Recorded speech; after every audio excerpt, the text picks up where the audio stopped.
ఓహో, ఇదేమిటండో కవిగండం గారు? అబ్బాబ్బా, ఎన్ని మాటలు చెప్పాలి. గండం కాదు, గండరా గండరా అని. అది సరే గాని విలాసం, నా కవనంతో నీ భరతం, నీ భరతంతో నా కవనం రాణించేటట్టు నిన్ను వర్ణిస్తాం. చూడు మరి. నన్ను చూడు నా కవనం చూడు, సన్ను తంగిరో నిన్ను వర్ణిస్తా. నన్ను చూడు నా కవనం చూడు, సన్ను తంగిరో నిన్ను వర్ణిస్తా. నిన్ను వర్ణించిన కవే కవి, లేకుంటే వాడు కవే కవి. నిన్ను వర్ణించిన కవే కవి, లేకుంటే వాడు కవే కవి. చంద్రునిలోనే కల్వ పువ్వులు, కల్వల మధ్య సంపెగ పువ్వు, సంపెగ క్రిందే మల్ల మొగ్గలు. నీ ముఖమే కదా చంద్రుడు, నీ కనులే కదా కల్వలు, నీ నాసిక విరి సంపెగ పువ్వు, నీ పలువరసే మల్ల మొగ్గలు. నిన్ను వర్ణించిన కవే కవి, లేకుంటే వాడు కవే కవి. నిన్ను వర్ణించిన కవే కవి, లేకుంటే వాడు కవే కవి. నాటికి నేటికి మహానటి మణిసాటి ఎవ్వరిక విలాసవతికి. నెమలి హంస చిలుక కోయిల నహతై నహతై కలకల కిలకిల. ఆగండి ఆగండి, ఇవేమి గంతులు, ఇవేమి కోతలు. తలుపు వెలుపు కులుపు పలుపు, ఆటల పాటల మేటివి నీవని సాటిస్తున్నాం జోటి బోటి. జోహారులే నీకు జోహారులే, జోహారులే నీకు జోహారులే. నిన్ను వర్ణించిన కవే కవి, లేకుంటే వాడు కవే కవి. నిన్ను వర్ణించిన కవే కవి, లేకుంటే వాడు కవే కవి. లేకుంటే వాడు కవే కవి, లేకుంటే వాడు కవే కవి. అయ్యో, లేకుంటే వాడు కవే కవి, లేకుంటే వాడు కవే కవి. ఏమిటి అలా చురకలేస్తారు? ఏమిటయ్యా ఇక్కడ కొంచెం తీతకలో మీరు. ఇదిగో సూత్రం, పూర్వంలాగా నువ్వు మమ్మల్ని గౌరవించటం లేదు. ఆ కాళిదాసు వచ్చినప్పటి నుంచి మరీ రెచ్చిపోతున్నారు. ఎవరు అనుకున్నావో ఏమిటో. ఆస్థాన కవిరాజ రాజ భద్రాజ కవిరాక్షసులు ఏమిటయ్యా ఈ పులికేకలో బిరులు మంచి చెడ్డ లేకుండాను. ఉండండి, కాళిదాసులతో చెప్పి భోజరాజులతో చెప్పించి మీ బిరుదులను కూడగొట్టుస్తాను. అదంతా నీ వల్ల కాదు. ఈ బిరుదులు ఈనాటి అనుకున్నావేమో. భోజరాజు గారి తాతగారి దగ్గర మా తాతగారికి, వారి తండ్రి గారి దగ్గర మా తండ్రి గారికి, అలాగా వారి దగ్గర మాకు పిత్రార్జితంగా చెల్లేవే. తెలుసు తెలుసు తెలుసు.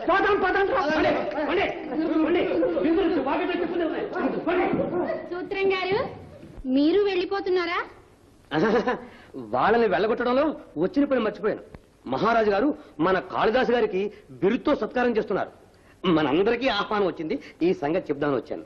ఆహా, ఆయనకు అంత గౌరవం చేస్తుంటే మనకు చేస్తున్నట్టే. వస్తాను. రాజనీతిని లోకరక్షగారూపేత రఘువంశకవ్యం రచన చేసి అతి మధురముగా ఋతురాగమాలిక ప్రకృతి వీణయమీటి పాటపాడి ప్రథిత కుమార సంభవగాథలో సత్య శివ సుందర ప్రేమ శిక్ష సాగే అఖిల పురాణేతిహాస శాస్త్రజ్ఞాన సర్వకళా కీర్తి జగతి మించి ఆర్షధర్మమే కవితాత్మయైన మహిమ భావుకుల నెల్ల కవి యశ ప్రార్థులుగను చేయగలిగిన వాగర్ధ సిద్ధులగుట తమకు కవికుల గురు బిరుదము తగును తగును.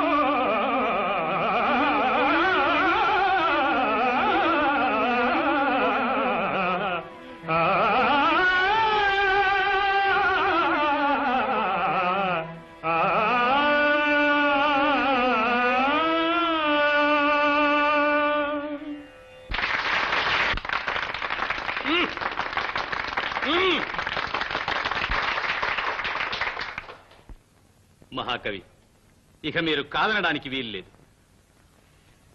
కవి ప్రపంచంలో మొదట చెప్పవలసి వచ్చిన, చివరికి చెప్పవలసి వచ్చిన కవి కాళిదాసే. చరిత్రల్ని పురాణాల్ని కూడా ఎంతో ఆదర్శవంతంగా రసవంతంగా మధుర కావ్యాలుగా మలచగలిగింది మరి వీరే. ఆ చరిత్రలు పురాణాలు వ్రాయటం ఘనం కాదు, రసమంతా ఆ కథల్లోనే ఉంది. అవి ఎవరు రాసినా అంత రసవంతంగానే ఉంటాయి. కాకపోతే వారు రాశారు, నేను వ్రాయలేదు అంతే. కవి రాక్షస, మీ పూర్వులను తలచి ఇన్నాళ్ల నుంచి ఉపేక్షిస్తూ వచ్చాం. కానీ మీరు సభ్యత లేక ప్రవర్తిస్తున్నారు. మీ విమర్శలు వింటుంటే నాకు చాలా బాధగా ఉంది. మీరు బాధపడకండి మహారాజా. నవ్వుకోవలసిన ఈ విమర్శల్ని అసహించుకునే గతి ఇంకా నాకు పట్టలేదు. మీరన్నిటికీ అతీతులు. కానీ ఇటువంటి వారికి తగిన శాస్తి జరగాలి.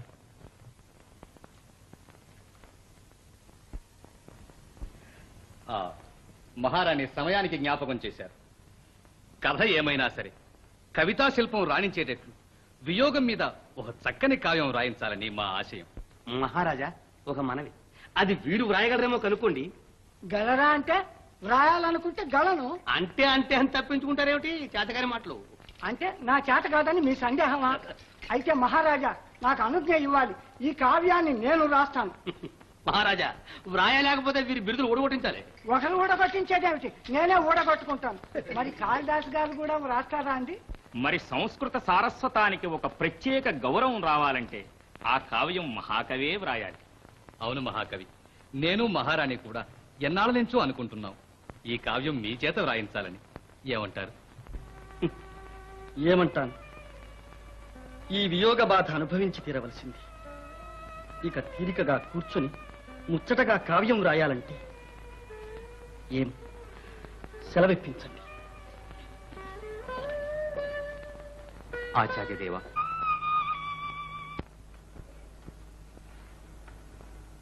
నేను అనురాగం అభినయిస్తే మీరు వియోగం అనుభవిస్తున్నట్టున్నారే. ఫోన్లేండి, మీ కావ్యానికి పట్టు చిక్కితే అంతే చాలు. కావ్యమా? నా బ్రతుకే ఒక కావ్యంగా ఉంది. ఏమిటి కవిస్త్రీ అలా ఉన్నారు? ఎలా ఉన్నా ఇక నా జీవితం ఇలా గడపవలసిందేగా. అందుకు విచారం ఎందుకు? సంతోషంగా నేను మిమ్మల్నే సేవించుకుంటాను. ఇక నా కళారాధనంతా మీకోసమేననుకోండి.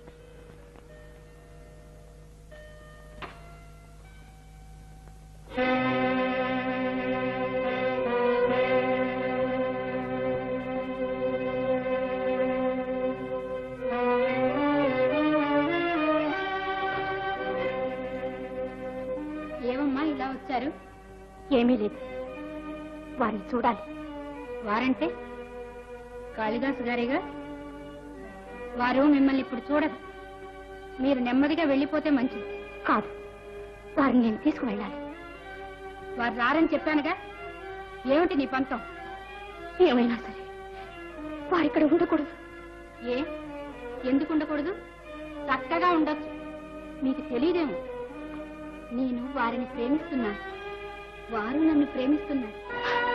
అలా జరగడానికి వీలేదు. ఉండండి. ఏమిటమ్మా నీ దౌర్జన్యం? ఏదో నీ భర్తను నేను కట్టి వేసుకున్నట్టు, నువ్వు ఆయన భార్యమైనట్టు నా ఇంటికొచ్చి నన్ను అల్లరి పెడతావా? ఎవరైనా వింటే నవ్విపోతారు గాని ఇక దయచేయండి. చూస్తారే, మీకే చెప్పేది.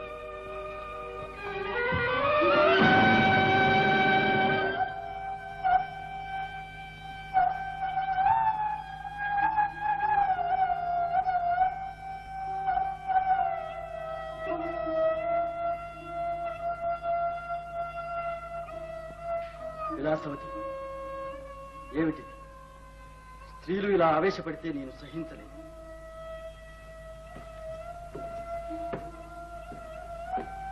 ఉమాదేవి, మీకు నిజంగా నా మీద గౌరవము అభిమానము ఉంటే ముందు మీరు ఇక్కడి నుంచి వెళ్ళిపోవాలి.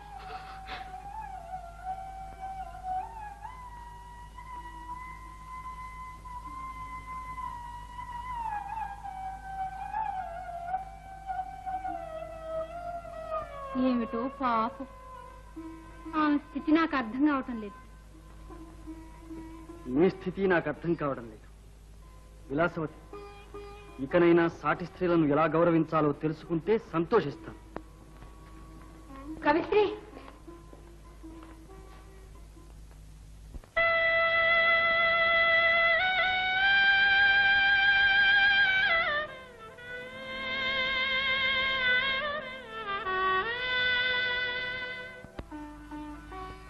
ఉమాదేవి,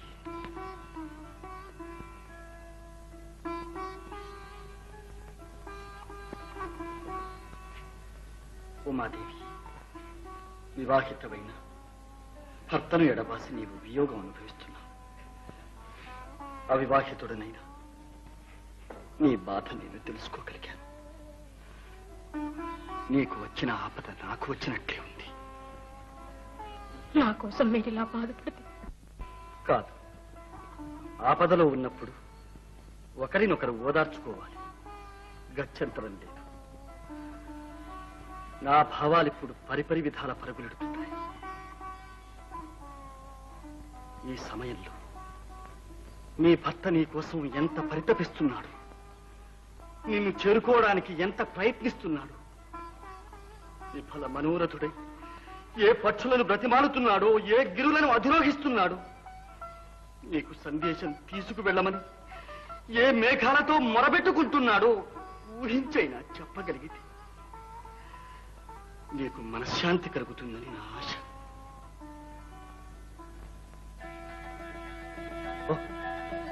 మేఘ సందేశం, వియోగ కావ్యం నీకోసం వ్రాస్తా.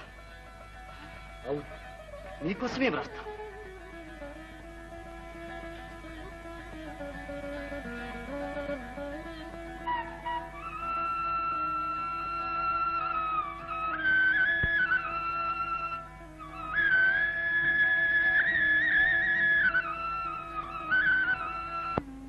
కానీ నీ విచారం చూస్తే నీకు ముందున్న ధైర్యం కూడా ఇప్పుడు ఉన్నట్టు లేదు.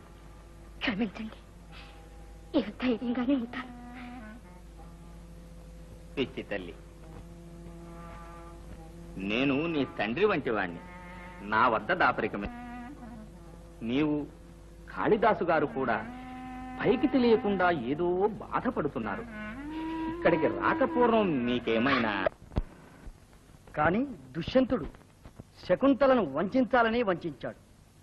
అటువంటి ధూర్తుడు కథానాయకుడుగా పనికిరాడు. ఏమైనా సరే మీరు తలుచుకుంటే పనికి వస్తాడు. మనోజ్ఞమైన మహానాటకమే సిద్ధమవుతుంది. కానీ కవిత్వాన్ని నేను అలా దుర్వినియోగం చేయలేను ప్రభు. కవిశ్రీ, పాత నాటకాలతో పాటు మా కౌశలం కూడా పాతపడిపోతూ ఉంది.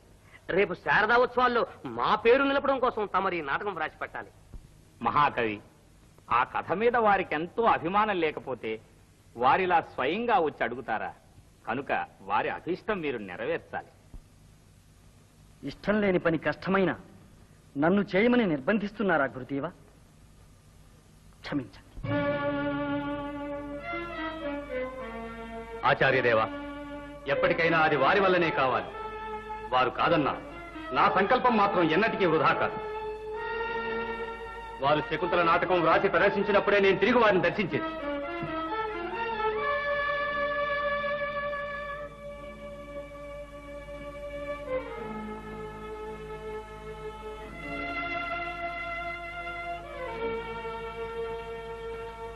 ఒక్క మనవి,